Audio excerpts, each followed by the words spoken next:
Olá, pessoal! Estamos começando o podcast do Professor das Obras e hoje nós vamos falar sobre impermeabilização de fachada. Para isso, com aquela parceria com a Vedacity Pro, que é uma gigante marca de produtos de impermeabilização para construção civil. E o Edgar, que é o representante da Vedacity Pro nessa mesa aqui hoje. Muito obrigado, Edgar, por vir. Que isso, Hugo. A gente que agradece, né? Sempre um prazer estar aqui com você, cara. Fala pra mim o que você falou, que você não queria nesse podcast falar muito, né? Hoje eu não tô muito falante, né? A gente também tem convidadas ilustres hoje aqui, né, cara? Então, deixa pra elas falarem, né? Ela, a Priscila, que é a nossa convidada hoje aqui, sabe tudo sobre impermeabilização de fachada, né? Cara, essa mulher é um poço de conhecimento. Ela tem até livro. Tem livro, curso. Acho que é a primeira pessoa que a gente traz aqui que tem um livro, né? É verdade, né, cara? A Kelly tinha livro? Cara, eu não sei, mas a Kelly, eu acho que deve ter sim, viu? A Kelly é mestra, né? Kelly não sei, né? Vamos deixar pro próximo perguntar pra ela. Vamos perguntar sim. Ela tá... Pra quem não tá vendo, a Kelly tá aqui. Primeiro podcast com plateia que a gente tá gravando, a Kelly tá assistindo aqui de pertinho. Mas a gente não vai mostrar ela, não vai dar esse... É só ela que aparecer, né? Meu? Né? Difícil. É difícil. Bom, hoje nós vamos falar aqui se fachadas por aí são impermeabilizadas. Nós vamos falar se todas as construtoras têm o hábito, o costume, né, de fazer projetos de impermeabilização para fachada, o que eles têm feito para proteger as fachadas e se eu não proteger as fachadas, quais são os males que vou causar à minha edificação, ou quando alguém chega até a minha edificação e vê problemas na fachada, qual que é o passo a passo para corrigir os problemas e quais são os principais problemas? Quanta coisa a gente não pode ver, né? Então, para isso, Priscila Welten, falei certo? Falou certinho. Olá, tudo bem? Meu nome é Priscila Welten, sou engenheira civil, especialista na parte de patologia das construções civis, mestranda, não mestre ainda. Gosto bastante dessa parte de fachada, vi ali uma oportunidade de começar a estudar, de aperfeiçoar conhecimento, e por isso um dos motivos que eu escrevi o livro Desconstrução. Por que desconstrução, né? A desconstrução vem daquela ideia que a engenharia é uma receita de bolo. A engenharia não é uma receita de bolo. A engenharia, como nós estamos começando lá dentro, a engenharia, quando a gente fala de nível Brasil, a gente está num país continental. Então, não tem como ser uma receita de bolo em São Paulo e em Belo Horizonte, por exemplo. Não tem como ser uma receita de bolo em Sorocaba e Ribeirão Preto, que é o mesmo estado, porque nós temos condições diferentes. Então, é para as pessoas desconstruírem a ideia de que a engenharia é formada por uma receita.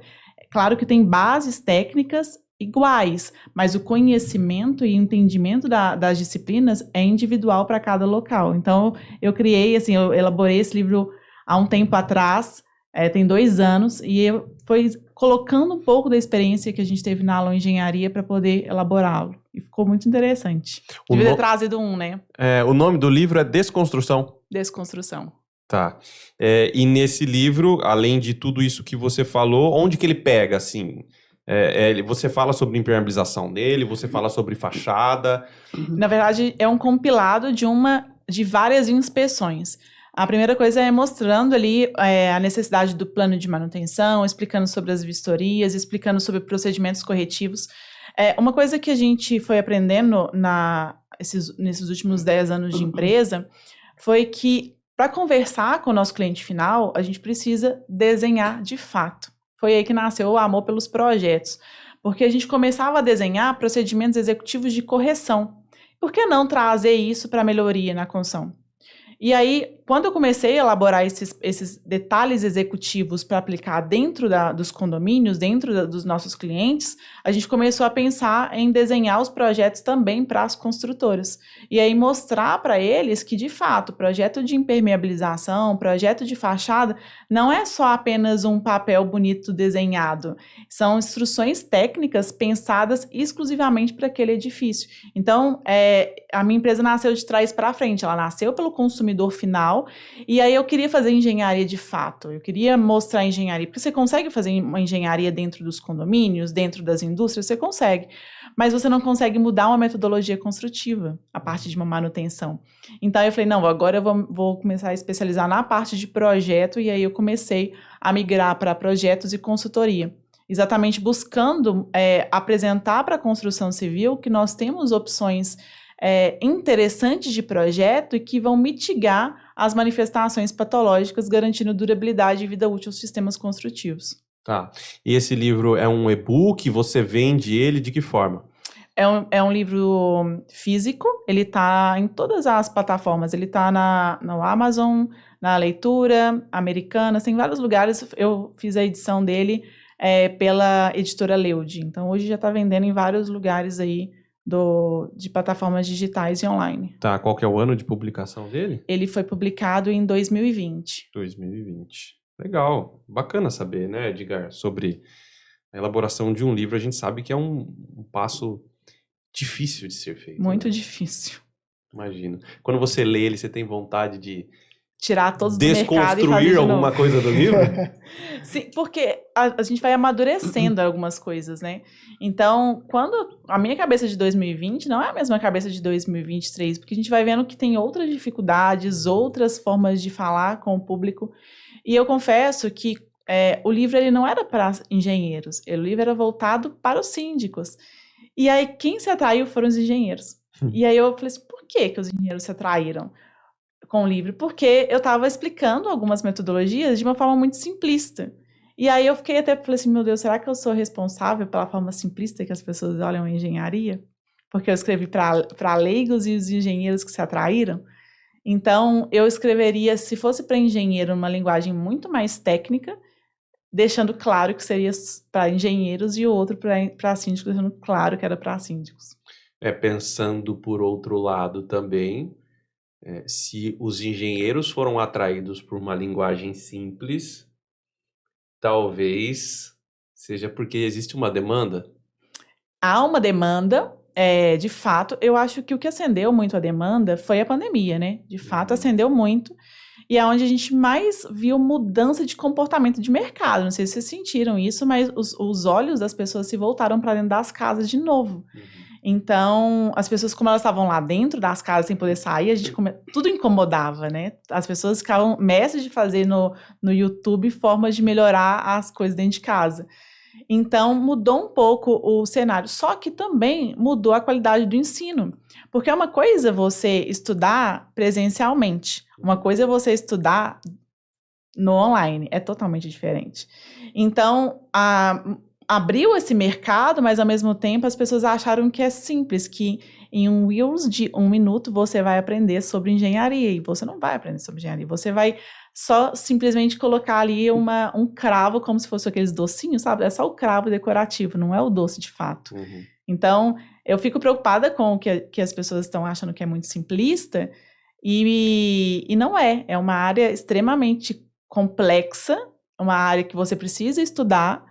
E as pessoas têm um ramo de mercado interessante para engenheiros, mas não é o meu foco de mercado, sabe? Nunca foi meu foco de mercado, só foi atraído por uma demanda que agora o mercado está tentando dar uma equilibrada, pelo menos do meu ponto de vista. Entendi, legal.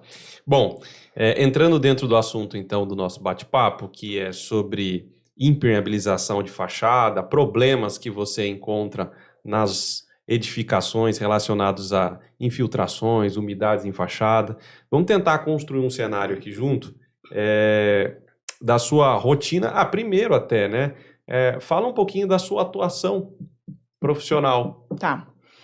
Vou te explicar por que eu comecei a mexer com essa parte, porque tem tudo a ver com fachada. Tá. Quando eu estava na minha época de construtora, trabalhando numa construtora que é muito grande, muito consolidada em São Paulo, a principal manifestação patológica foi fachada. E a fachada, a estrutura de concreto desaprumou muito, e a fachada tinha lugares que estavam chegando a 22 centímetros de espessura de emboço. E isso foi na época de 2012, 2013, todo mundo sabe que era o boom da construção civil, não tinha mão de obra nessa época. E aí, simplesmente, faltava alguns meses para a gente entregar a obra, e a frente da obra era um pórtico de vidro, com teto e frente de vidro. E cai um pedaço de fachada em cima da entrada. Na hora, era desesperador, porque assim, você fala, o que aconteceu? E aí surgiu alguns alertas na minha cabeça. Primeiro, a gente não sabia espessura mínima de fachada. Segundo, a gente trabalhou em cima de um projeto arquitetônico, não um projeto executivo de fachada. Terceiro, a gente sabia que a estrutura tinha desaprumado. Não teve nenhuma ação mitigadora durante o processo executivo. Foi lá executando, colocando fachada, e quando viu, tinha um pedaço de fachada, tinha um bloco de argamassa. As empresas de argamassa ficaram super felizes na época. E aí caiu a fachada e a gente foi chamar um consultor que chama Mário Colantes, vocês devem conhecer, consultor de fachada, acho que ele é colombiano. Tinha meio metro de altura, chegou na minha obra e falou, essa fachada tá uma bosta.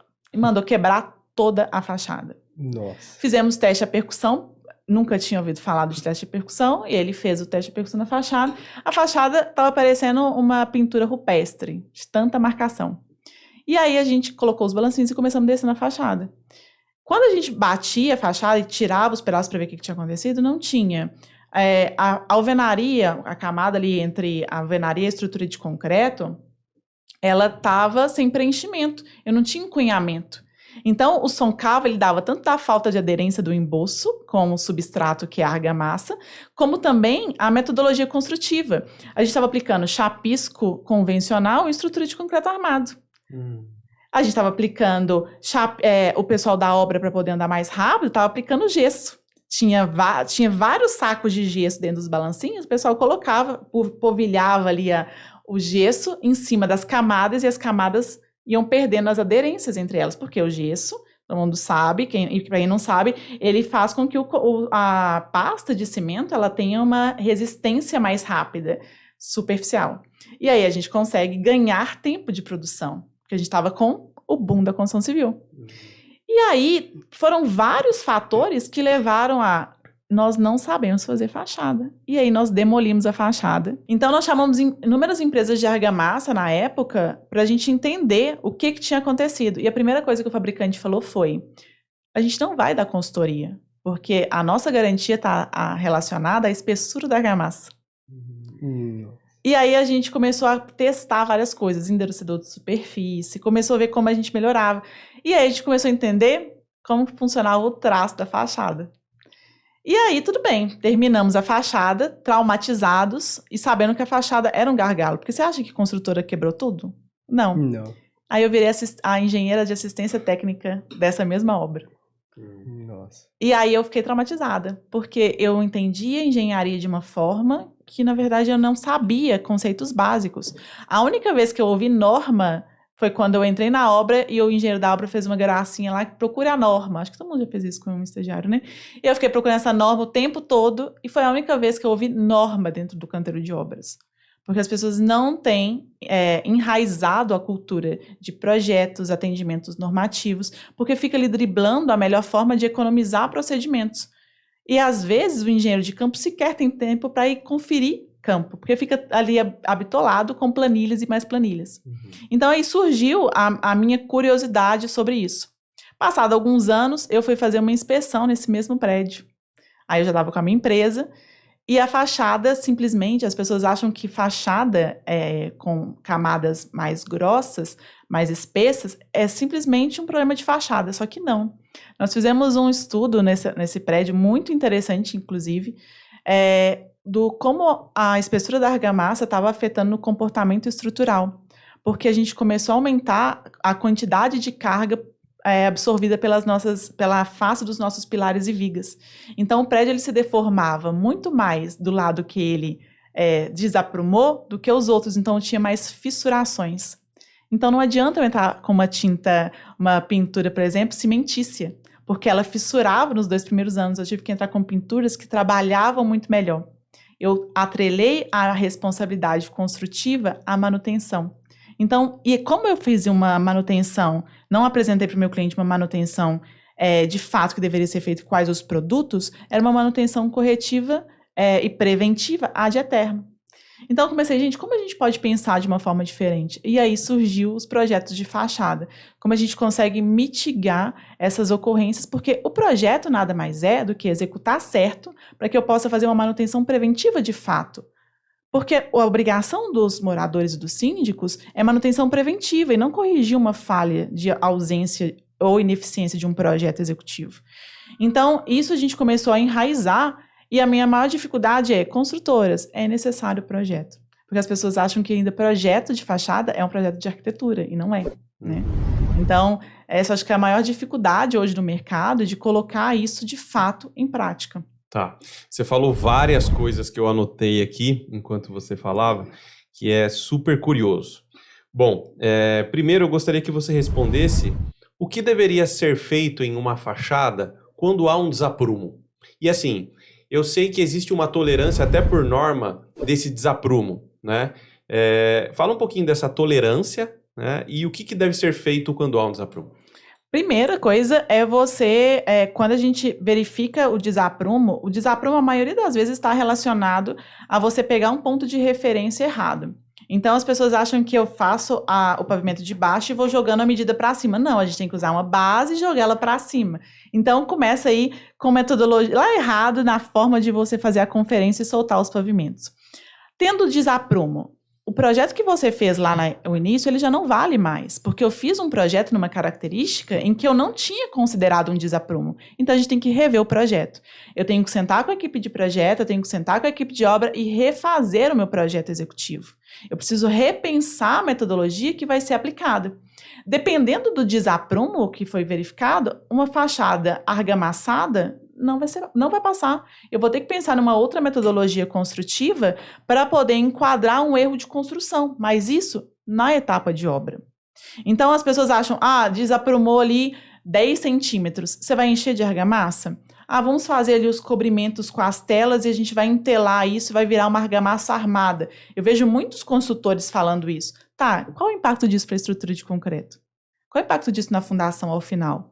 Como que vai ser a durabilidade disso? Será que é a melhor metodologia? Vamos fazer um cálculo, vamos ver se a gente vai para uma fachada ventilada, ou vamos mesclar, ia ser um revestimento cerâmico, talvez a gente coloque ali uma pintura, faz uma fachada distorcida, faz umas molduras no meio dos panos, a gente repensa a forma de arquitetura, entendeu? Entendi. E quando você falou a respeito de traço de fachada, mesmo nas fachadas argamassadas, existe um traço específico recomendável para ser utilizado? Não há um traço pré-definido. A norma não fala assim, você tem que usar o traço X, Y e Z. Como eu tinha explicado, como a gente está num país continental, a gente tem condições climáticas em diferentes locais. Então, a gente tem que entender qual que é aquela condição climática. Hoje está muito em alta as argamassas estabilizadas, né? Quando a gente estava conversando lá dentro. Não adianta eu usar uma mesma argamassa estabilizada com o mesmo traço em 2 lugares diferentes com condições climáticas diferentes. Eu estava fazendo consultoria em Ribeirão Preto de fachada e a gente estava com altos índices de retração, porque a temperatura em Ribeirão Preto é insuportável. A água evaporava muito rápido, eu perdi a água da mistura, retraí a argamassa por consequência. Aqui em Sorocaba, eu tenho um clima mais ameno. Então, a minha água da pasta de cimento, ela ficava mais tempo incorporada ao meu material e eu conseguia ter, de fato, uma hidratação do meu cimento ali dentro. Então, eu tinha uma menor retração. Como que a gente resolveu isso? Entrando com aditivos. A gente viu ali qual era aquela necessidade e incorporou aditivos. Mas importante, isso não é feito com a obra andando. Isso é feito com painéis testes. Toda vez que eu faço um projeto de fachada, eu recomendo painéis testes em diferentes panos de fachada. Para quê? Para eu entender o comportamento daquela fachada, daquele tipo de argamassa que eu estou incorporando. Não existe um projetista que vai falar assim, faça esse traço e vai lá. Não existe, tudo é testado com base no tipo de bloco que eu vou usar, no tipo de material que eu vou usar, no tipo de revestimento que vai ser em cima. Eu testo a partir de painéis testes e valido aquele procedimento. A partir da validação do procedimento é que eu dou sequência nas etapas executivas. Tá. E você falou que depois que faz uma validação, né? Qual a melhor hora de fazer o projeto de fachada? Então não seria a melhor hora, talvez, depois da fachada estar pronta? Não, porque pensando como cabeça de construtora, eu preciso ter uma noção de preço daquilo. Então, eu preciso ter pelo menos um parâmetro ali do que vai ser usado em relação àquela fachada. Eu não trabalharia já com os detalhes executivos nessa etapa. Eu trabalharia com um projeto básico, mostrando aonde tem as telas, as juntas e qual seria a camada de argamassa ou como seria a fixação das minhas cerâmicas. E aí depois eu faço os detalhes executivos, depois da fachada pronta, eu confiro, chamo uma pessoa, chamo o profissional que vai fazer o projeto, verifico aquela condição de fachada e a partir disso eu faço os detalhamentos executivos. Uma coisa que eu gosto de colocar, a gente está dando consultoria em 2 projetos de fachada no Rio de Janeiro, uma coisa que eu gosto de colocar como metodologia nossa é ir de supetão nas obras. Por quê? Se eu sou responsável pelo projeto de fachada ou pelo projeto de permeabilização, eu preciso garantir que o meu projeto tenha sido de fato aplicado. Então eu preciso ir lá entender. E nos meus escopos já prevê um dia de treinamento. Porque eu quero que a minha equipe, ou equipe de execução de obra, ela esteja alinhada à minha expectativa de projeto. Porque não adianta eu soltar o projeto na mão de uma pessoa que é leiga, que sequer sabe o que é um traço. Eu preciso explicar isso a partir do treinamento, fazer o painel teste, mostrar o comportamento do painel teste, e aí sim eu entrego meu projeto como consultora ou como projetista ao meu cliente final. Legal. Quem dera se fosse assim, né? Hugo, eu fiquei com uma dúvida aqui. Eu gosto bastante de norma, né? E a Priscila tá falando tanto. Eu queria saber um pouco, Priscila, se existe uma norma, né, de projeto de fachada. Qual que seria essa norma? A gente aprendeu com a Kelly aqui no último podcast como pesquisar as normas. Lembra que ela ensinou pra gente? Entrar no site da BNT. Virou um Reels isso. Você vai ver. Tem uma barra lá e você digita, né, o assunto e vem as normas, né, referente a esse assunto. E eu queria saber um pouco sobre essa norma aí de fachada. Tá. A norma de fachada, eu vou falar de fachada argamassada, é a 7200. Ela especifica ali os detalhes em relação ao projeto, inclusive qual que é o procedimento executivo dessa fachada, quais que são as etapas. Eu desço limpando, subo taliscando, desço, tem exatamente esses passos lá na norma. Só que a norma, não só ela, como várias outras, está muito defasada, né? Hoje nós temos uma metodologia construtiva, que são as paredes de concreto, que a norma de fachada da época não enquadra. E aí, o que eu faço? Qual o parâmetro que eu utilizo? Então, tem norma técnica, que é a norma 7200, a gente utiliza bastante, inclusive é responsabilidade do projetista definir o traço, definir como que vão ser as descidas, definir a metodologia, onde vão estar as juntas, as questões de entelamento, onde eu vou colocar a tela, onde eu não vou colocar a tela. Isso tudo está bem especificado na norma. Só que a norma, ela fala de fachadas numa condição padrão, fachada de estrutura de concreto armado e fachada de alvenaria estrutural. Mas e aí, as paredes de concreto? Tem um limbo disso. E aí, o que as construtoras têm feito? Não tem feito embolso, mas em fachada de parede de concreto. Tem feito pintura aplicada diretamente. E o que a gente tem com isso, por consequência? O embolso, é bom a gente saber os motivos, né, de cada sistema. As nossas alvenarias ali e as nossas estruturas de concreto é responsável pela capacidade portante da minha estrutura, e a minha alvenaria escondida de vedação é por vedar mesmo os ambientes e fazer a separação entre ambiente externo e ambiente interno. Quando eu entro com a camada de chapisco, o chapisco tem um papel essencial.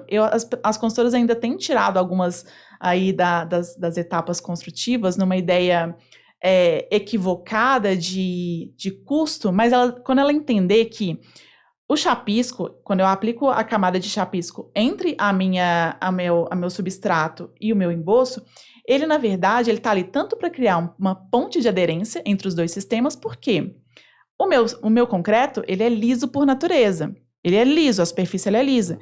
Então, eu não posso vir com um chapisco convencional, que é o chapisco que a gente vê lá, que o pessoal faz com a peneira na fachada. Não, por quê? Eu não consigo garantir aderência mecânica por conta da superfície do concreto.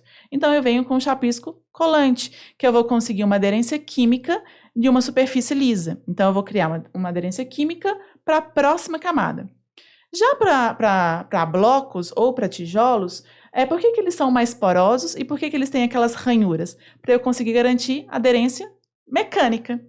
E aí, o meu chapisco ele vai ter ali o papel de criar uma interface entre os dois sistemas e melhorar o comportamento. Porque quando eu tenho bloco cerâmico, juntamente com uma argamassa 100% à base de pasta de cimento, eu tenho uma diferença de comportamento entre os materiais. Então, o chapisco ele vem para aliviar a tensão entre os dois materiais. Se for deformar, deforma entre eu e a próxima camada, não deforma na frente, para que não tenha impacto à superfície. Então, quando as pessoas conseguem entender qual que é o comportamento e a função de cada etapa, a gente começa a mitigar falhas. Hoje, as pessoas acham que é economia você tirar uma etapa, né? Vou tirar o chapisco porque eu estou economizando. É uma grande inverdade isso. E uma falta de conhecimento básico técnico. Porque isso, na verdade, não é uma economia. Você está passando para a camada de embolso uma deformação muito maior do que se você tivesse colocado ali as camadas de chapisco. Então, basicamente é isso. As pessoas entenderem o comportamento dos materiais e verem que tem norma técnica para isso, mas eu preciso entender quando aquela norma técnica vai se enquadrar com base no comportamento do meio ambiente, porque é o meio ambiente o principal fator ali de comportamentos externos à minha edificação. Uhum. Quando a gente fala de fachada com emboço, nós estamos falando de um revestimento aderido, né? Uhum. E o que mais ainda se tem utilizado? São as fachadas aderidas ou as não aderidas? Depende do tipo de construção.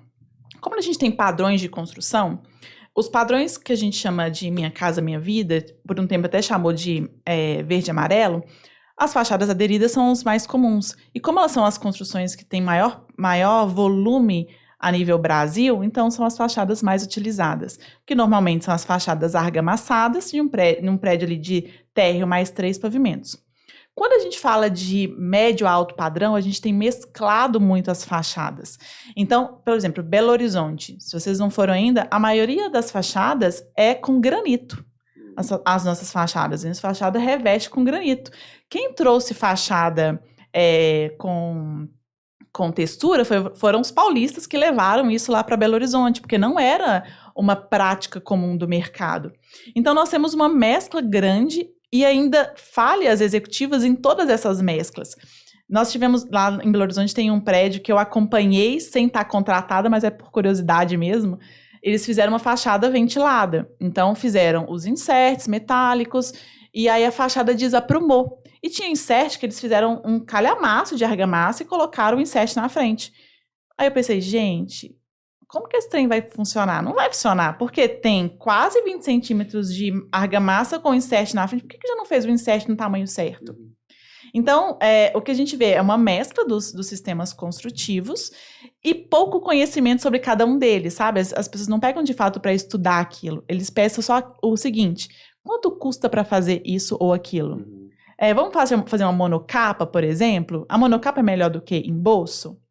Será? Eu falo com o meu cliente o seguinte, eu gosto de monocapa? Eu gosto de monocapa para algumas coisas, mas a monocapa você repassa para o cliente uma manutenção periódica muito menor. É isso que você quer como resultado final? Porque se a gente pensa em uma norma de desempenho que está em vigor, é certo a gente passar uma manutenção menor para o cliente porque a gente escolheu uma metodologia que requer mais manutenção? Não sei, aí isso é critério de cada construtora. Porque isso você está olhando muito para o custo, mas tem uma coisa que as construtoras têm que pensar muito, que é a imagem dela. Exatamente. Né? E aí você coloca um prédio na cidade que em pouco tempo a fachada está toda deteriorada, aí cai no outro assunto do podcast, que não é mais a construtora que lida com isso, passa a ser condomínios que cuida, aí não cuida direito, aí a construtora fica com uma imagem ruim na cidade. Então é um cuidado também que as construtoras têm que pensar. Bom, falando um pouquinho sobre projeto de fachada, confesso para você que quando eu trabalhava com prédios, não tinha. Era somente o arquitetônico mesmo, e aí era a responsabilidade do engenheiro de obra. Mais uma responsabilidade do engenheiro de obra, né? E em acompanhar junto com o mestre e a equipe que vai executar o que tinha que ser feito. Às vezes, havia algum detalhe do projeto estrutural a respeito de alguma junta, alguma coisa que a gente tinha que tomar atenção, mas era só isso, né? O que contém no projeto de fachada? Aproveite o espaço para você convencer as construtoras a importância de comprar um projeto de fachada. É a hora. Tá. Aonde está a dor das consultoras, né? A gente vai pela dor, né? São as fachadas, não adianta. Como você disse, as fachadas é o cartão postal de uma construtora. É onde você consegue evidenciar que, de fato, aquela construtora teve um comprometimento técnico em relação àquela execução. Porque se você não vai comprar um prédio que está com a fachada com vários problemas. Você vai comprar um prédio que vai ter uma fachada ali pelo menos adequada e que vai requerer uma manutenção menor. Então começa por aí, pela premissa básica. Segundo item as construtoras elas investem muito tempo em manutenção e com equipe de manutenções dentro das obras, tentando resolver problemas com soluções equivocadas. Por quê? Eu vejo, vocês estão com um produto aqui na frente, né? Esse é um selante? Esse é um selante. Qual que é o selante? É um PU ou um selante... Deixa eu ver. Esse daqui. Esse é um selante PU. Tá. Nós temos inúmeros selantes no mercado, né? Vários selantes no mercado. Cada selante tem uma característica, um local de aplicação. Só que as pessoas falam que se eu usar um selante, por exemplo, à base de poliuretano ou à base...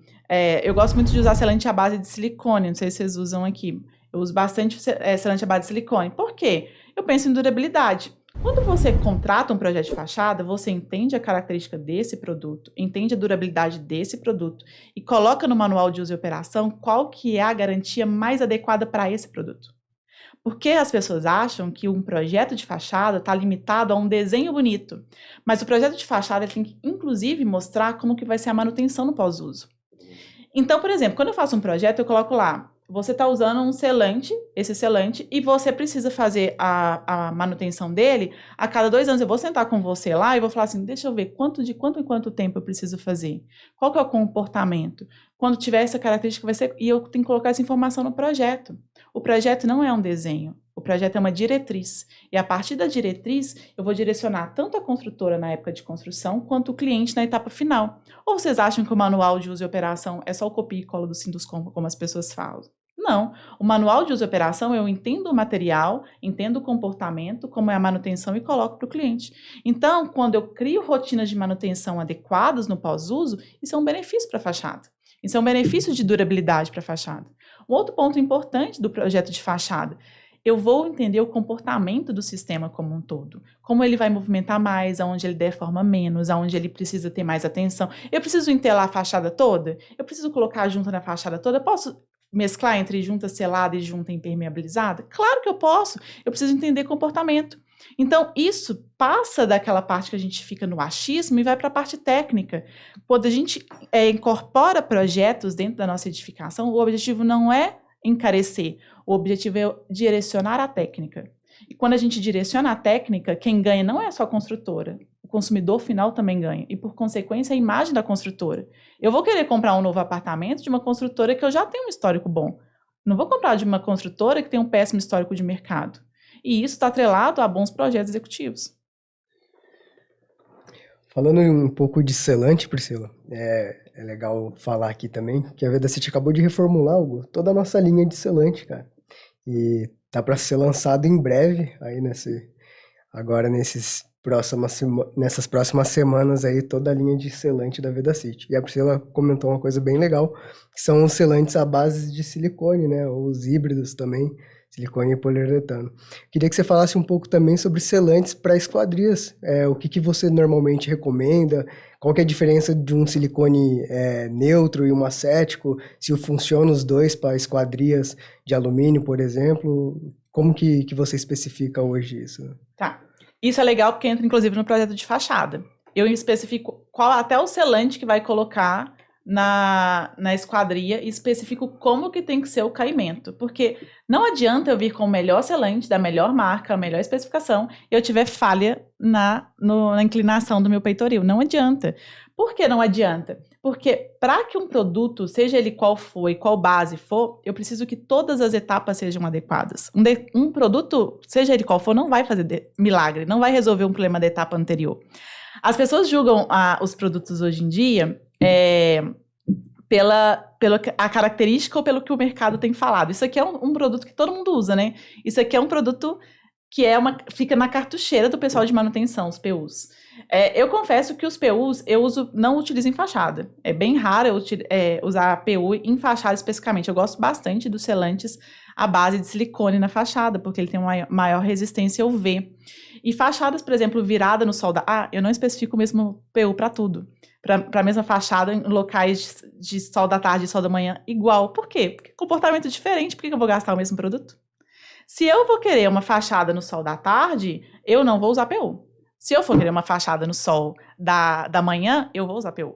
Porque então, o PU ele tem baixa resistência ao UV. Na verdade, não é baixa resistência, ele tem baixa durabilidade em relação aos fatores UV. Então, não é um produto mais adequado. Eu vou usar um PU em uma cobertura, sendo que ela está numa exposição direta. Eu vou colocar um PU, por exemplo, numa esquadria que é preta, com uma fachada branca, onde eu vou ter grande deformação térmica. Até isso importa, porque se eu tenho materiais com cores diferentes, dilatação diferente, comportamento diferente, vai solicitar mais. Isso é um ponto importante. Aí, outra coisa que as pessoas falam sobre PU que eu acho interessante. Para a gente especificar PU, não é pelo nome, tá? A gente especifica PU pelo, primeiro, como vai ser a movimentação dele em relação àquela junta, a durabilidade. Eu vou colocar ali qual que vai ser o coeficiente de forma as espessuras, qual que vai ser a minha profundidade.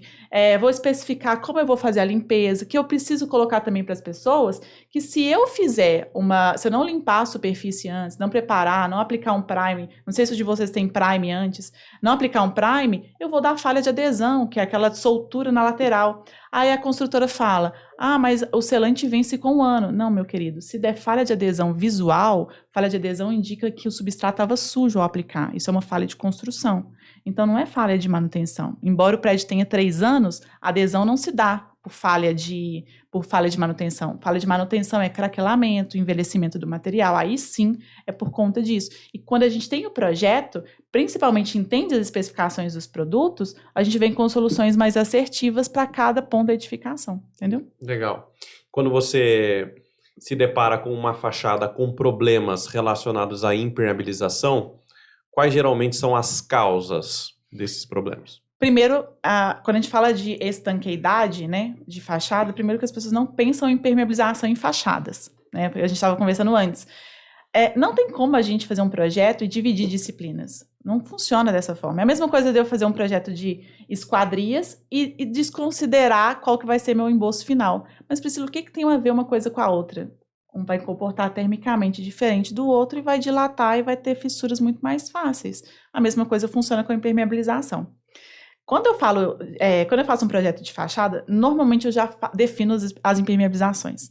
Por quê? Eu sou responsável pelo projeto e a fachada tem que garantir estanqueidade. E não tem como um emboço garantir estanqueidade. Emboço é um material cimentício, por natureza, ele é poroso.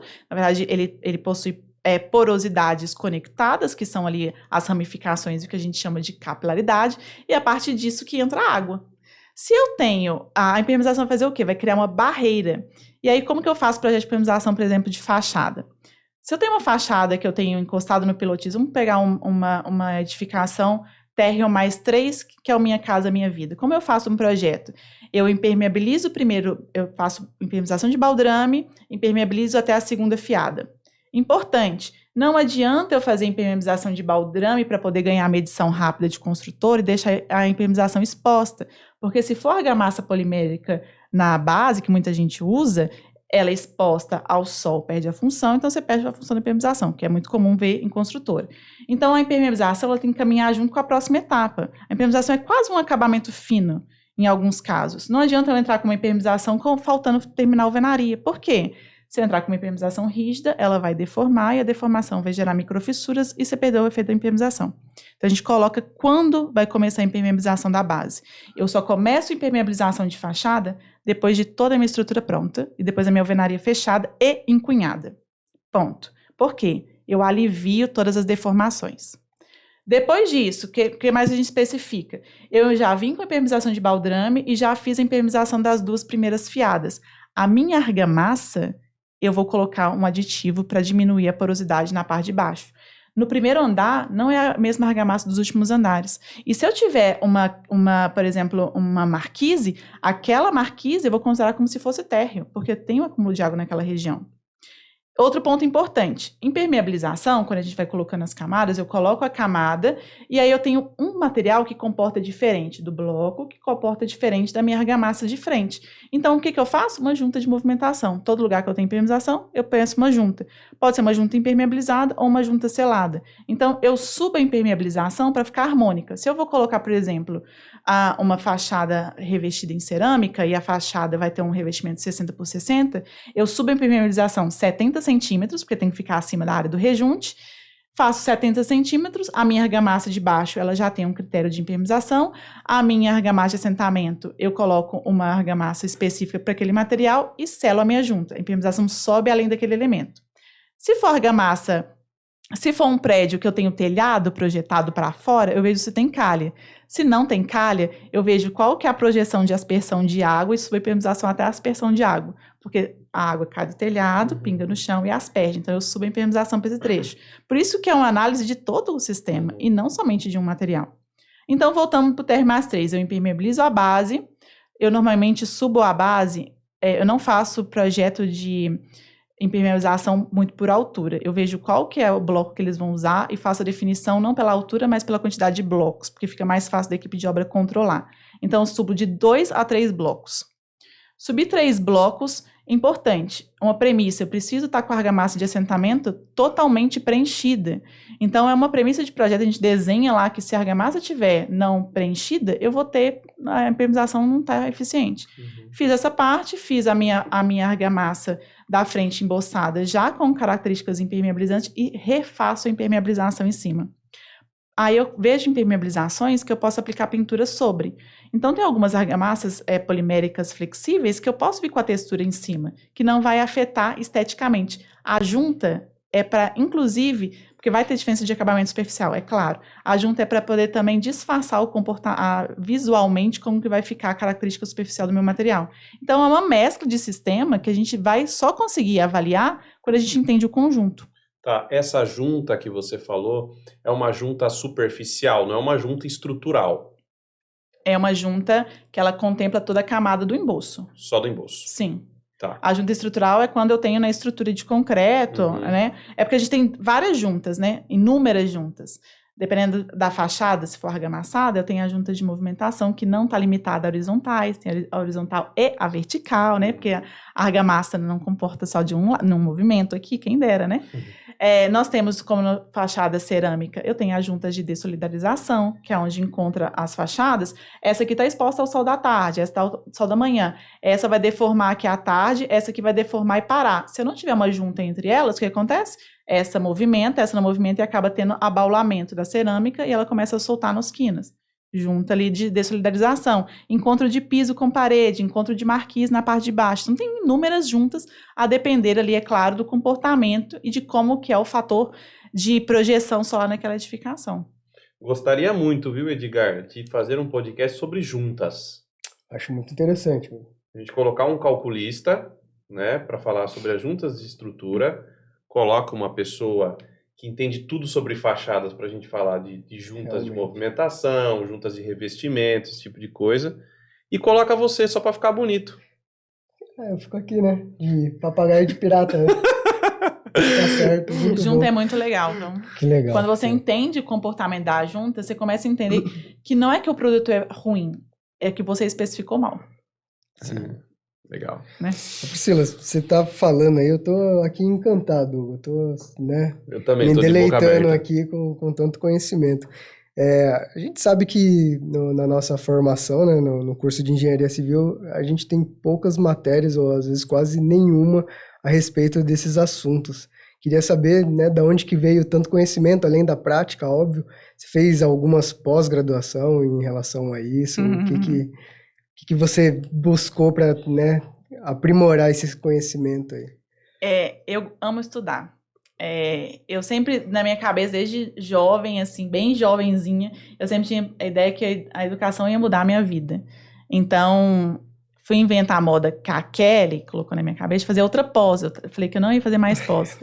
Eu já concluídas, de fato, 17 pós em andamento. Como é que é? Meu Deus! O quê? 17 pós? Não, acho que ela falou errado. Não, você falou eu errado. não. A Kelly louca, eu falei com a Kelly assim, Kelly, eu não vou fazer mais pós. Não, quantos porque... anos você tem? Não fala idade, claro que não. Que isso, 17 pós? Mas como que funciona as pós hoje em dia? Você sabe que é um final de semana, né? Ah, tipo aqueles de extensão. Não é extensão. Você faz um final de semana por mês. Então, você tem 4 finais de semana no mês, você pode fazer um é em cada. verdade. Ah, caramba, hein, meu. Cada dia da semana ela faz que uma eu tô pós preso diferente. no mestrado já faz uns 2, 3 anos já e não tenho tempo pra olhar pra outra coisa. Aí fui fazer mestrado, tô fazendo mestrado no FMG. E aí a Kelly falou assim, vamos fazer uma pós? Aí eu falei, tá bom, vamos. Aí ela falou que eu tava inscrita, me inscreveu, eu pensei que era uma pós, era outra. Aí eu entrei e falei, que pós é essa, Kelly? Ela, tecnologia concreta. Eu falei, o que eu tô fazendo aqui de novo, meu Deus do céu? Mais uma pós. E eu gosto muito de curso de extensão e eu gosto de ler norma. Uhum. Porque não adianta, gente, você pode pegar aí engenheiro, ele vai falar de norma, mas ele vai falar tão superficial porque engenheiro tem a mania de folhear, né? Você folheia e acha ali. Leitura dinâmica, que as pessoas falam que isso é bonito, mas não é bonito. Se você não entender o negócio, você não vai saber fazer. Uhum. E tudo que eu tô falando tá na norma. Só que as pessoas acham que é coisa nova porque a gente não leu. Então, quando a gente pega um negócio e debruça em cima do arquivo, você fala, nossa, tem um mundo aqui que eu não conhecia. A gente usa a norma igual o manual de instrução, né? Só procura o que precisa ali, usa... Você consulta só lá no conselho da Kelly e procura a palavra-chave, né? Exato. Então, norma não é assim. A norma, se eu conseguir, eu pego os pontos principais, eu leio, pego os pontos principais e a partir dos pontos principais, eu vejo aonde eu consigo atuar melhor. Esse que é o segredo da norma técnica. Se você pegar a norma e só baixar lá, a maioria hoje está usando aquele, como é o nome daquele trem? Normas, né? Normas.com. É legal, tá? Não é uma coisa pirata, não. Mas se você pegar ele lá e só digitar a palavra, você vai ser sempre um engenheiro que procura palavras. Sempre. Você nunca vai ser um engenheiro que conhece técnica. Qual que é a diferença dos dois engenheiros? Para poder buscar palavra, de verdade, um dicionário te dá palavra, tá tudo certo, eu vou lá e copio o negócio. Para você entender técnica, você consegue pegar um mercado muito maior, e esse que é o legal do negócio. Legal. 17 pós. 17 pós. E agora eu tô tentando terminar meu mestrado em nome de Jesus, amém. Agora eu vou fazer uma pergunta mais difícil desse podcast. Para ela falar as 17 pós. Aí ela vai esquecer alguma, com certeza, é muita pós. Eu já fiz pós que eu não gostei, isso de fato. Eu já fiz pós que eu falava... Vou terminar pela honra. Pela força do ódio. Na verdade, teve pós que eu já abandonei, que eu falei, nossa, meu Deus do céu, eu não consigo. Mas, assim... E essas não tá na conta, viu? Diga, não tá na conta. É porque a pós, ela tem que te prender nos primeiros aulas ali. Porque se o negócio for muito viajar da maionese, aí você fala... Você fez pós em impermeabilização? Então, eu comecei a fazer essa pós. Ih, não gostou. Essa é uma Teve dessas aula, que- sabe com quem? Não devia ter perguntado. Sabe com quem ela teve aula? Com quem? Nem Não, vou deixa falar. pra lá. Nem vou falar. Eu comecei a fazer a pós de permização, eu fiz mais da metade dela. E aí, eu tava terminando outra pós e eu falei... Você teve que escolher. Não, entre eu só umas, não né? queria mais continuar. Aí eu falei, Não. não. Não é pra mim. Viu, eu tava escutando um outro podcast Ah, e eu achei muito legal uma parte que eu fui com aquele Renato Saad. sim, conheço. É Saad ou Saad? Saad. Saad, tá. E eu achei legal ele falando de um caso que ele pegou de fachada, que até tem um nome, eu não vou lembrar, que é alguma coisa relacionada ao fantasma. Fantome, né? Uhum. Fantome. Que é uma umidade que aparece na fachada, repentina, não sei e tal. E eu acho legal casar essa informação desse problema de umidade de fachada, né? Com o podcast de hoje. Então, assim, quando você vê uma fachada com umidade, e a gente fala umidade é quando você percebe uma característica de alguma parte do pano muito mais úmida do que as demais, né? Ou quando quando essa parte úmida passa para dentro, quando que você classifica uma fachada com um problema de umidade? Tá. Quando a gente trabalha com patologia das construções civis, a gente precisa entender que nem sempre o diagnóstico vai ser visual, nem sempre. Então, associado a isso, a gente tem várias, tanto o uso de tecnologia, quanto também a forma convencional que você abre janelas de inspeção para poder entender. O que é o fantome? O fantome é você conseguir, a partir da umidade, umedecendo a superfície, conseguir enxergar a parte de trás. Então, é o desenho da argamassa. O desenho da argamassa de assentamento dos blocos, por exemplo. Isso acontece por quê? Por conta, principalmente, de movimentação dos materiais e coeficiente térmico diferente. Então, você vai conseguir enxergar. Hoje, associado à tecnologia, a gente tem vários equipamentos. A gente, por exemplo, adquiriu há pouco tempo, lá no escritório, o drone termográfico, onde a gente consegue não só falar que está úmido, porque falar que está úmido, todo mundo vai falar que está úmido, mas a gente consegue enxergar aonde está a umidade, se é por conta de uma fissura, se é por conta de um destacamento cerâmico.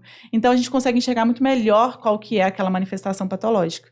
E aí, tratar de forma direcionada. Quando eu tenho a passagem de água para a minha camada, que isso acontece muito aonde? Cobertura, a pavimentos de últimos andares. Eu tenho por 2 fatores quase sempre. Primeiro, a ausência de manutenção de revestimento de pintura, porque a pintura ela tem a função de selar a porosidade da argamassa, evitando que a água entre e passe pelo revestimento. E também tenho quantidades grandes de fissurações, seja por conta de retração da argamassa do tempo da obra, como também de comportamentos térmicos. Então, eu preciso entender aonde é a causa para poder, de fato, tratar, porque o fantôme nada mais é do que não é a causa do problema, ele é a consequência de algum outro problema que gerou aquilo. E qual que é o problema? Pode ser fissurações. A argamassa estabilizada, como eu falei com vocês, ela estava fissurando muito. E ela estava fissurando por 2 motivos. Tanto por conta da retração, como também por conta da espessura. Espessura muito baixa, a minha junta de assentamento do bloco não serve para aliviar a tensão. Normalmente ela não vai ter uma resistência maior do que o meu bloco, por exemplo, quando eu vou na área de vedação. Então, ela vai ter um comportamento mais evidente na argamassa quando tem espessura menor. Aí ela fissura aqueles trechos porque ela está deformando. Então, você fissura conformando os blocos também por fora. São microfissuras que também permitem acesso de água. Então, isso eu consigo ver como? Tanto com a parte de termografia, que é extremamente interessante, como também com janelas de inspeção. Então, fantôme não é uma manifestação patológica, ela é uma consequência de uma manifestação patológica no revestimento, entendeu? Tá, entendi. Aproveitando aqui que você falou sobre pintura de fachada, acho que um ponto muito importante é saber se a fachada... Agora, eu não estou falando ali dos primeiros pavimentos, do primeiro que você falou que tem todo esse trabalho da fundação e etc. Mas eu estou falando, sei lá, do 10º pavimento de um edifício de 20, tá? Então, eu estou bem no meio ali do prédio mesmo. Esse prédio, ele foi emboçado, tá? E aí tá bonitinho lá, né? Esperando os 30 dias ali de cura que se recomenda, não sei se eu estou errado, tá? Mas depois que foi feito tudo isso, entra o processo de pintura do prédio. Essa pintura é uma impermeabilização ou essa pintura é simplesmente o acabamento final e teria que ter sido feito uma impermeabilização antes ou até no reboco, como você falou, no embolso? Tá. Só posso fazer uma categoria de impermeabilização a partir do momento que o produto enquadra em uma das normas de impermeabilização. Então, o que as pessoas chamam, por exemplo, lona. Onde que a lona está como item de impermeabilização? Não tem norma de lona para impermeabilização. Pintura impermeabilização? Não. Pintura não é impermeabilização. Vou vender uma pintura emborrachada que funciona mais do que impermeabilização. Tá. Ela enquadra em qual norma dos produtos de impermeabilização? Não enquadra? Então não é uma impermeabilização. Você não pode vender como impermeabilização. O que a gente tem no mercado é as pessoas confundindo nomes técnicos com produtos finais, né? O fato dela garantir uma estanqueidade não quer dizer que ela é um produto de impermeabilização. São coisas totalmente diferentes. Tá, tô no meio do bloco ali, o que eu vou considerar de produto? Quando eu dou aula para mais mulheres, eu falo que é o seguinte, o selante da pintura, ele é obrigatório. Ele é obrigatório. Quando a gente faz uma maquiagem aqui no rosto, né? O nosso rosto, parecido com a superfície do concreto, só que um pouco mais liso, ele é formado por porosidades superficiais. Então, o que a mulherada faz? A mulherada pega e passa o prime. Para que ela passa o prime? Para regularizar a superfície e diminuir o consumo de base. Porque base é caro, muito mais caro que o prime. Então, ela regulariza a superfície, fecha a porosidade e você consegue ali, com uma próxima camada de pintura, garantir ali, ou de base, garantir uma superfície mais homogênea. Na pintura de fachada, é a mesma coisa. A pintura de fachada eu preciso pensar num selante, porque não adianta você vir com a pintura, a película de tinta primeiro, porque eu preciso primeiro selar os poros. Mas para que a pintura aconteça, a minha base tem que estar limpa. Por quê? Passar a base em rosto sujo, a base solta. Passar a pintura em base suja, solta. Muitas construtoras, por exemplo, fazem vários blocos de uma vez. E aí vai pintar todo mundo junto e não lava a superfície. Pintou numa base suja, vai soltar a pintura. Às vezes, a falha de pintura nem está relacionada à tinta em si, está relacionada à preparação da base. Qual o produto melhor de pintura a ser aplicado? Eu vou aplicar uma impermeabilização na fachada? Não há norma para aplicação de impermeabilização em panos de fachada de pavimentos. A pintura de fachada por si só, ela tem essa função de não impermeabilizar, mas fechar a porosidade superficial. Só que o que a gente vê muitas falhas está relacionado a produtos que têm baixa durabilidade e associado a uma falta de manutenção periódica, você tem ali abertura da porosidade e ingresso de umidade. Aonde eu preciso impermeabilizar? Em superfícies que eu tenho contato direto com a umidade, superfícies horizontais, onde eu tenho ali molduras de fachada. Eu gosto de impermeabilizar nos meus projetos requadro de vão de janela, porque superfície horizontal que posso ter acumulação de água. Então eu impermeabilizo até a viradinha ali de onde tem a pedra. Porque é um preciosismo, mas é um preciosismo pensando. A norma de 95/75 fala: a impermeabilização tem que ser aplicada de modo a evitar contato de água líquida, vapor e pressão. Se eu tenho água líquida no peitoril, então a impermeabilização enquadra. Então eu teria que colocar. Então é só pensar o conceito da norma e sair da caixinha e ver onde que encaixa em cada sistema. Seria basicamente isso. Isso é bem legal, né, Hugo? As pessoas não confundirem, que nem a Priscila falou, tinta com impermeabilizante, né? A pintura com tinta não é impermeabilização. A Vedacity tem, né, impermeabilizante para fachada, que é o nosso Vedaprem parede, né? E até na norma de garantia existe, né, essa diferença aí de garantia entre uma tinta e um impermeabilizante. Mas eu queria te perguntar, Priscila, pintura de fachada é sempre acrílica ou não? Não, a gente tem inúmeros tipos de pintura. Importante também quando a gente define projeto de fachada, eu vou verificar também a pintura, qual que é a tinta que vai ser recomendada. Porque já vem do arquiteto a premissa de cor. Mas o arquiteto não fala que necessariamente tem que ser uma marca. Eu posso pegar vários produtos no mercado e fazer a cor que eu quero. Isso tem uma especificação hoje de mercado.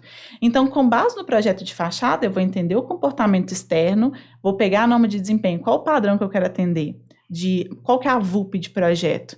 Às vezes, uma pintura acrílica não vai nem enquadrar no mínimo, dependendo da superfície que está exposta. Então, eu pego qual o produto que vai enquadrar naquela ficha, converso com os fabricantes e ali eu coloco o produto, vejo se eu consigo colocar o pigmento orientado pelo arquiteto e faço uma associação de produtos.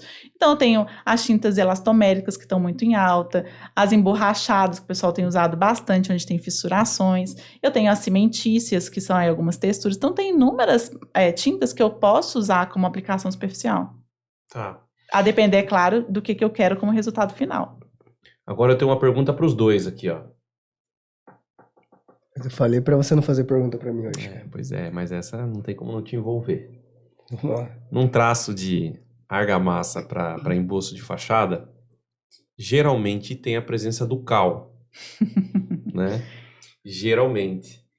E a gente sabe que a Vedacity, por exemplo, comercializa uma solução que substitui o cal, que é o Vedalite. Vedalite. Nosso aditivo plastificante. Aditivo plastificante. A respeito do traço com cal ou aditivo plastificante para fachada, existe uma diferença? Ou você nem gosta de usar o cal? Eu não uso cal, eu até expliquei. Primeiro, começa pelas questões de obra. Como as pessoas acham que misturar argamassa de betoneira, já começa o errado ali no conceito, né?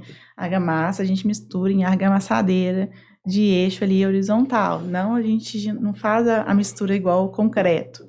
Então, até a forma com que a gente faz a mistura, a gente impacta na argamassa. Agora no semestre passado do mestrado, a gente estava estudando sobre reologia dos materiais. E toda vez que a gente mistura um material à base cimentícia, quanto mais rápido e mais espaçado, eu tenho maior quebra do meu material, maior cisalhamento do meu material. Como as pessoas em obra não sabem fazer essas misturas, eu opto pelos aditivos, porque eu consigo ali fazer uma mistura que as pessoas já estão acostumadas e coloco o aditivo na minha mistura já com uma quantidade definida. Priscila, prefiro, porque eu já sei histórico de obra e sei que não é interessante. Porque quanto mais eu misturo ali, porque o pessoal acha que a argamassa se mistura no olho, né? E o fato das pessoas irem ali deixando a argamassa bater, eu tô fazendo um material extremamente cisalhado. Eu posso ter um material mais enfraquecido. E não é o uso da cal que vai melhorar esse comportamento. Então, eu prefiro mexer nos traços de forma mais... como eu posso falar? Menos arcaico, sabe? Eu prefiro ir mais para a parte da indústria, que eu já sei como que vai ser aquele resultado final, e não a critério de quem vai dosar em logo. Eu prefiro. Ganhou um ponto positivo então, hein, Edgar? Você viu só? Isso sim que é convidada, né? Você vai falir agora a empresa de cal. Legal. Bom, eu vou propor um desafio para você aqui, Priscila, porque assim, esse assunto ele é muito importante, né? Eu tenho certeza que as pessoas que estão nos escutando e estão nos assistindo, elas têm pelo menos mais umas 50 perguntas que poderiam ser feitas para você, tá? Como a gente preparou uma pauta aqui bem grande e o nosso tempo já está esgotado praticamente, eu vou pedir encarecidamente para que você tente responder com pouquíssimas palavras, se for possível, tá? Algumas perguntas que nos resta aqui. Pode ser assim, Edgar? Claro. Então vamos lá. Pergunta que eu acho que é extremamente importante, né?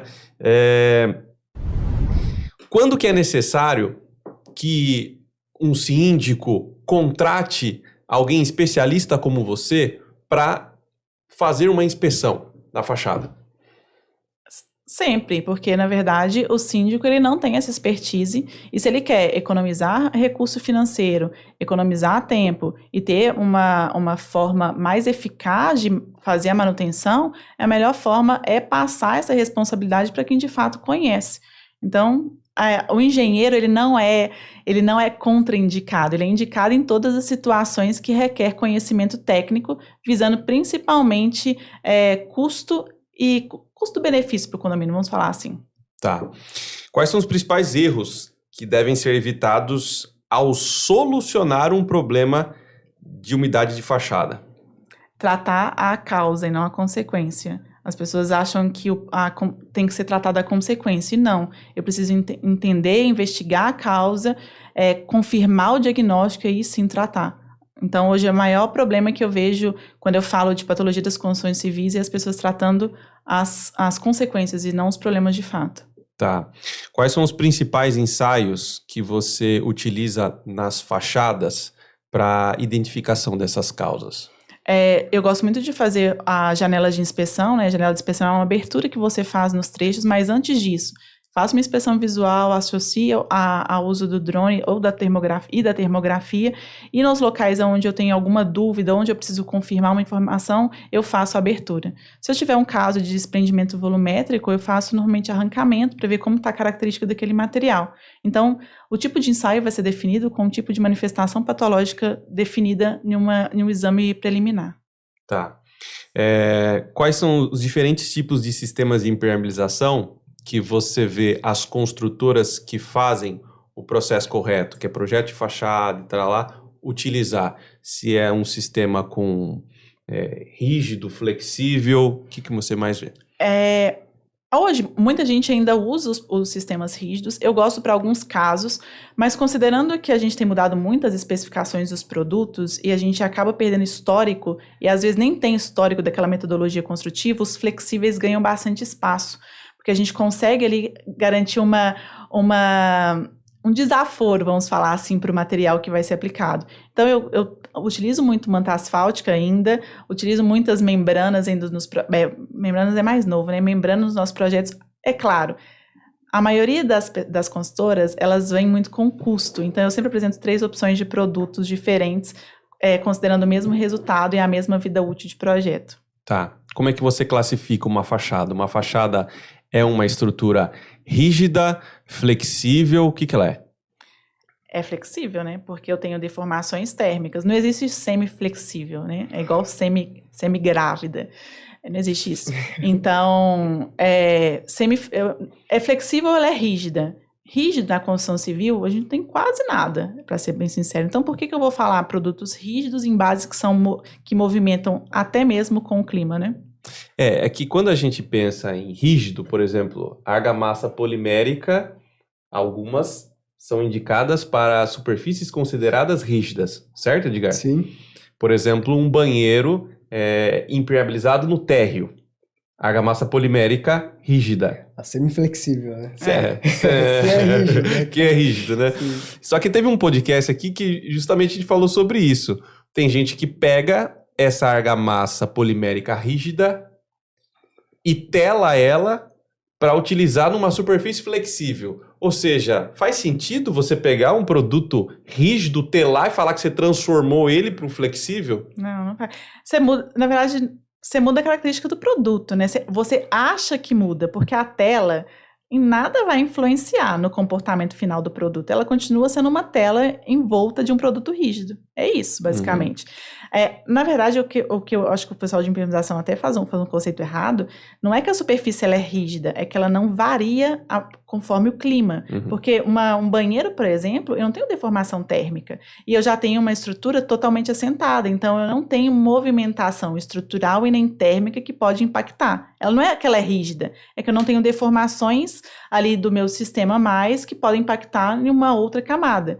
Flexível a cobertura tem uma movimentação térmica maior, então eu utilizo produtos mais flexíveis. Não quer dizer que a estrutura é flexível?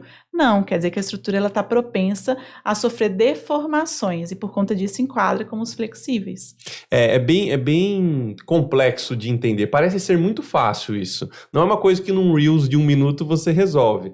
Porque, por exemplo, a gente já fez um podcast sobre muro de arrimo aqui, né? Sim. E muro de arrimo ele é um pouco confuso, porque se a gente parar para pensar, o muro de arrimo é uma estrutura rígida, é uma estrutura totalmente travada, né?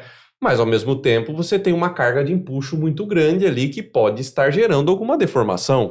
Desde que seu sistema de drenagem não seja eficiente, porque a drenagem serve exatamente para aliviar o empuxo. Então, se a sua drenagem é ineficiente, sua contenção vai ser flexível. Fora isso, se você tiver com uma drenagem associada a uma impermeabilização, você tem uma superfície rígida.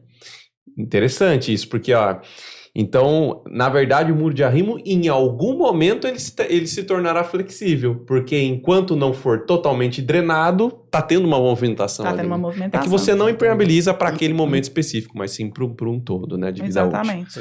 Legal, caramba, muito assunto que a gente poderia falar aqui, ainda sobre fachadas, mas infelizmente o tempo é um limitador nosso aqui. Edgar, como é que eu encontro a Vedacity Pro nas redes sociais e como a Vedacity Pro pode contribuir com construtores ou peritos, como é o caso da Priscila, em soluções para fachadas?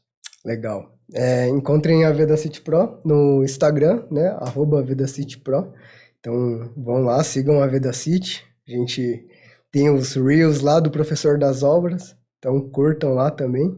E a Vedacity, Hugo, é uma empresa de 87 anos aí, pioneira, né, na fabricação de produtos químicos impermeabilizantes para a construção civil e sempre fabricando produtos com qualidades, né, e normatizados para atender todas as demandas aí da construção. Boa. Priscila, como que as pessoas encontram você nas redes sociais? O meu Instagram é Engenheira Priscila Welten, estou no LinkedIn, no Instagram, tem o Instagram da minha empresa também, Alô Engenharia. Estou sempre lá falando alguma coisa sobre engenharia, sobre patologia, sobre projeto. Gosto muito mais do LinkedIn, acho um canal muito mais técnico, para ser muito mais profissional do que o Instagram, que você vai pegar pílulas ali. Então vocês vão ver conteúdos mais completos, com certeza, no LinkedIn. Boa. E se vocês querem ver a Priscila novamente aqui no podcast Professor das Obras, aproveite e deixe nos comentários do vídeo aí. Tem comentários também no Spotify, né? Aproveite esse recurso que ela mesma pode te responder, né? Olha que privilégio que vocês vão ter. E para quem gosta do podcast Professor das Obras, nós estamos nas principais plataformas de áudio, que é Google Podcast, Deezer, Apple Podcast e Spotify. Estamos também no YouTube com vídeos e cortes. Estamos com aqueles cortes pequenos, que são os shorts, os reels, nas principais redes sociais também. Curte, comenta, compartilha. Faz tudo que você puder de CTA aí, né? Que eu poderia pedir aqui, para ajudar o canal do Professor das Obras a continuar bombando. Isso aí, Edgar? É isso aí, Hugo. Agora vamos para onde? Até a próxima, né? Até a próxima, né? Priscila, muito obrigado, viu? De nada. Um grande abraço, gente. Obrigada. Até mais. Tchau. Tchau.